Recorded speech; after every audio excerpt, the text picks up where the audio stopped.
பிரதமராக பதவியேற்று சில நாட்கள் தான் ஆகுது. அதுக்குள்ளே பார்த்திங்கன்னா எல்லாமே மோடியோட கடந்த கால ஆட்சியோட வெளிப்பாடுகள் எல்லாமே இங்கே வந்து கேவலப்பட்டு சின்னாபின்னப்பட்டுக்கிட்டு இருக்குது அப்படின்னு தான் நம்ம சொல்லணும்.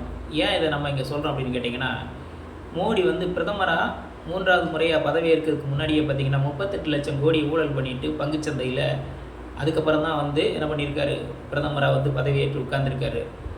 அதுதான் அப்படின்னு கேட்டோம்னா, மேற்கு வங்கத்தில் மிகப்பெரிய ரயில் விபத்து ஏற்பட்டுச்சு. அதில் பல உயிர்களை நம்ம வந்து பறி கொடுத்துருக்கோம். அப்போது அது குறித்தும் இங்கே எந்த விதமான விசாரணையோ எந்த விதமான அந்த மக்களுக்கான இழப்பீடுகளோ அது குறித்து எந்த ஒரு பேச்சோ மோடி பேசலை.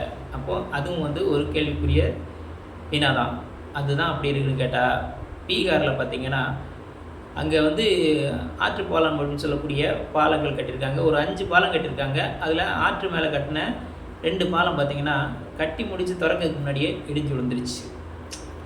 சரி, இதுதான் இப்படி இருக்குது அப்படின்னு கேட்டோம்னா, அங்கே பீகார்லேயும் சரி குஜராத்லேயும் சரி இந்த நீட் எக்ஸாம் அப்படின்னு சொல்லக்கூடிய அந்த மாணவர்களை கல்வி சூழலிருந்து அகற்றக்கூடிய ஒரு எக்ஸாமை வந்து இவங்க தகுதி திறமை அப்படிங்கிற அடிப்படையில் கொண்டு வந்து அந்த எக்ஸாமை இன்றைக்கு வந்து வெளியே எல்லாருக்கும் பணத்துக்கும் காசுக்கும் விற்கக்கூடிய ஒரு எக்ஸாமை மாற்றி வச்சுருக்கிறதுனால பார்த்திங்கன்னா அங்கே அந்த கொஸ்டின் லீக் ஆயிடுச்சு. அந்த கொஸ்டின் லீக் ஆகிறதுக்கு காரணம் என்னன்னு கேட்டால், அந்த அமைப்பில் அந்த என்டிஏ அப்படின்னு சொல்லக்கூடிய அந்த அமைப்பில் இருக்கக்கூடியது யாருன்னு கேட்டிங்கன்னா, ஆர்எஸ்எஸ் சங் பரிவார கும்பலில் இருக்கக்கூடிய ஆட்கள் தான் அந்த அமைப்போட தலைவர்களாக இருக்காங்க. அவங்க தான் இந்த எக்ஸாமை கண்டக்ட் பண்ணக்கூடியவங்களாக இருக்கும்போது அங்கே வந்து உண்மையாக இருக்கிறதுக்கு எந்த விதமான முகாந்திரமும் கிடையாது.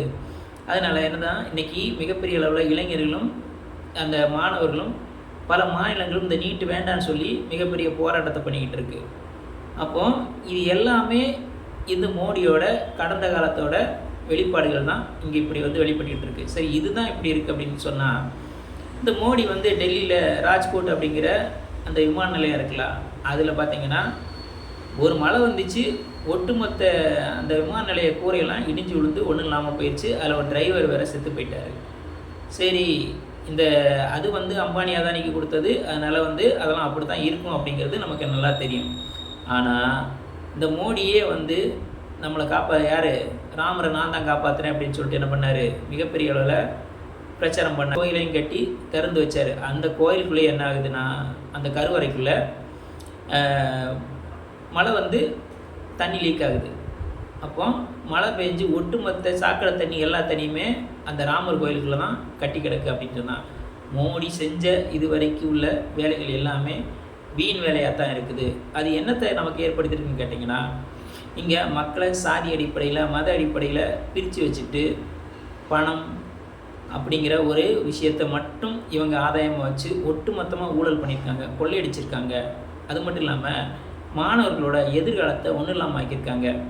இங்கே முதலீட்டாளர்கள் அப்படின்னு சொல்லக்கூடியவங்களோட ஒட்டுமொத்த பணத்தையும் இங்கே பொய் சொல்லி அதை என்ன பண்ணியிருக்காங்க, ஊழல் செஞ்சுருக்காங்க. இப்படிப்பட்ட ஒரு விஷயத்தை தான் தொடர்ந்து மோடி தலைமையிலான அரசு செஞ்சுருக்கு அப்படின்னு சொன்னால், இந்த மோடி தலைமையிலான அரசு திரும்ப திரும்ப இங்கே வந்து நமக்கு என்ன நன்மையை செஞ்சு விட போகுது அப்படின்னு சொல்லிட்டு தான் நீங்கள் யோசிக்கணும்.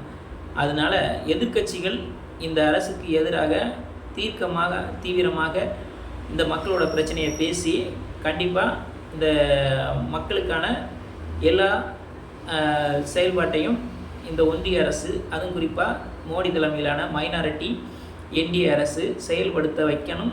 அப்படி செயல்படாட்ட அந்த அரசை வந்து வீட்டுக்கு அனுப்புவதற்கான வேலைகளும் யார் செய்யணும் அப்படின்னு கேட்டால், இந்த மக்களால் தேர்ந்தெடுக்கப்பட்ட எதிர்க்கட்சி தலைவர்களும் எதிர்க்கட்சியை சார்ந்தவர்களும் செய்யணும் என்று சொல்லி, இது போன்ற சமூகம், அரசியல், பொருளாதாரம் மற்றும் விளிம்பு நிலை மக்களின் குரலாக ஒலிக்கும் தாடிக்காரன் தடி யூடியூப் சேனலை லைக் பண்ணுங்கள், ஷேர் பண்ணுங்கள், கமெண்ட் பண்ணுங்கள், அப்படியே சப்ஸ்கிரைப் பண்ணுங்கள்.